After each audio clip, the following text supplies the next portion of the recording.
और व्रत की पूरी कथा जिसे सुनने से मिलते हैं बृहस्पति कृपा। गुरुदेव की पूरी जिसे सुनने से बृहस्पति की कृपा। गुरुवार के दिन देव गुरु बृहस्पति की पूजा की जाती है। इस दिन केले की जड़ की विधि विधान से पूजन किया जाता है।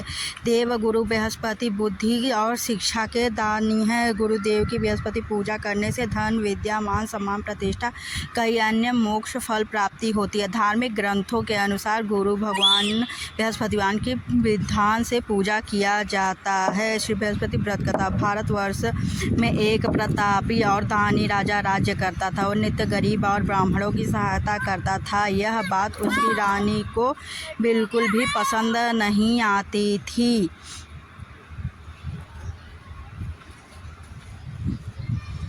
वह न ही गरीबों को दान देती थी न ही भगवान का पूजा करती थी। राजा को भी दान देने से मना किया करती थी। एक दिन राजा शिकार खेलने वन में गए हुए थे तो रानी महल में अकेली थी।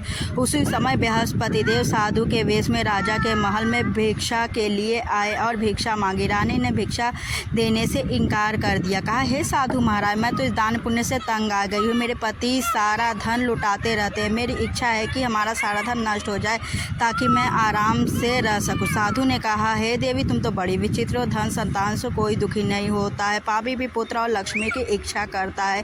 यदि तुम्हारे पास अधिक धन है तो भूजों को भोजन करवाओ, प्याऊ लगवाओ, मुसाफिरों के लिए धर्मशाला बनवाओ। जो निर्धन कुंवारी कन्याओं का विवाह नहीं कर सकते उनकी कन्याओं का विवाह कर। ऐसा करने से कई काम जिनके तुम्हारा यश लोक परलोक में फैलेगा। परंतु रानी उस पर उपदेश का कोई प्रभाव न पड़ा। वह बोली, महाराज, आप मुझे कुछ न समझाए। मैं ऐसा धन नहीं चाहती जो हर जगह बांटती फिरूं। साधु ने उत्तर दिया, यदि तुम्हारा ऐसी इच्छा है तो तथास्तु। तुम ऐसा करना कि बृहस्पति को घर को गोबर से लीपना, अपना सिर धोकर नहाना,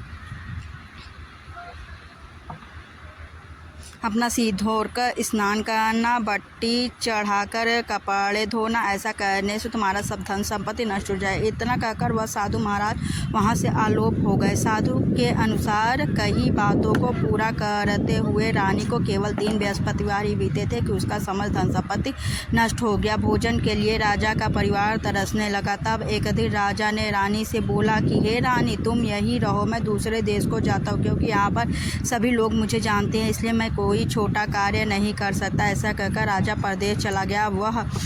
वह जंगल में लकड़ी काट कर लाता और शहर में बेचता। इस तरह अपना जीवन व्यतीत करने लगा। इधर राजा परदेश जाते ही रानी दुखी रहने लगी। एक बार जब रानी और दासी को 7 दिन बिना भोजन के रहना पड़ा तो रानी ने अपनी दासी से कहा कि हे दासी, पास में मेरी बहन रहती है, तो उनके पास जा और कुछ खाने के लिए लेकर आ जिससे हमारा गुजर बसर हो जाए। रानी की बहन के पास गई। उस दिन गुरुवार का दिन था। रानी की बहन उस समय बृहस्पतिवार का कथा सुन रही थी। दासी ने रानी की बहन से अपनी रानी का संदेश दिया, लेकिन रानी की बहन ने उत्तर नहीं दिया। जब दासी को रानी की बहन से कोई उत्तर नहीं मिला तो बहुत दुखी हुई और क्रोध भी आया। दासी वापस आकर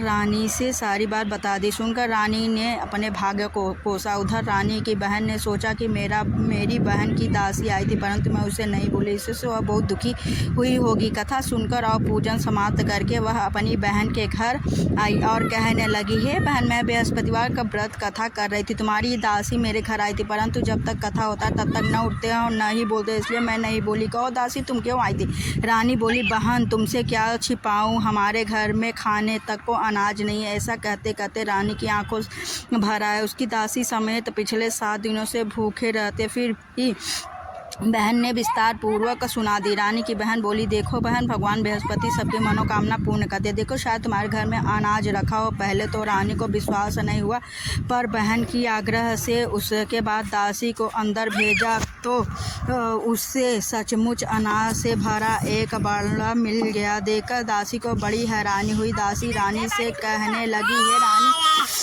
जब हमको भोजन नहीं मिलता तो हम व्रत करते हैं। इससे व्रत की विधि और कथा पूछ ली जाए ताकि हम भी उसे व्रत किया करें। तब रानी ने अपनी बहन से व्रत की चने की दाल मुनक्का से विष्णु भगवान का केले की जड़ में पूजन किया तथा दीपक जलाने से विष्णु भगवान का केले की जड़ से पूजन करके तथा दीपक जला के व्रत किया। बृहस्पति भगवान प्रसन्न हो गए। व्रत के पूजन विधि बताकर रानी की बहन अपने घर लौट आई। 7 दिन बाद जब गुरुवार आया तो रानी और दासी व्रत रखा। गुरसार में जाकर चना और गुड़ भी लाई। फिर उसने केले की जड़ तथा विष्णु भगवान का पूजन किया। पीला भोजन कहाँ से आए, इस बात को लेकर दोनों बहुत दुखी हुए। चूँकि उन्होंने व्रत रखा था इसलिए बृहस्पति भगवान उनसे प्रसन्न थे, इसलिए एक साधारण व्यक्ति का रूप धारण कर 2 थालों में सुंदर पीला भोजन दासी को दे गए। भोजन पाकर दासी प्रसन्न हुई और फिर रानी के साथ मिलकर भोजन किया। उसके बाद सभी गुरुवार का व्रत और पूजन करने लगी। बृहस्पति भगवान की कृपा से उनके पास फिर से धन संपत्ति आ गई, परंतु रानी फिर से पहले की तरह आलस्य करने लगी। तब दासी बोली, देखो रानी, तुम पहले इसी प्रकार से आलस्य करती थी, तुम्हें धन के रखने में कष्ट होता था, इस कारण हमारी धन संपत्ति नष्ट हो गया। जब फिर भगवान विष्णु के कृपा से हमें धन मिला है तो तुम्हें फिर से आलस होता है। रानी की समझने दासी कहने लगी कि बड़ी मुसीबतों के बाद हमने धन पाया, इसलिए हमें दान पुण्य करना चाहिए, भूखे मनुष्यों को भोजन कराना चाहिए और धन को शुभ कार्यों में खर्च करना चाहिए, जिससे तुम्हारा कुल का यश बढ़े, स्वर्ग की प्राप्ति होगी और पितृ प्रसन्न हुए।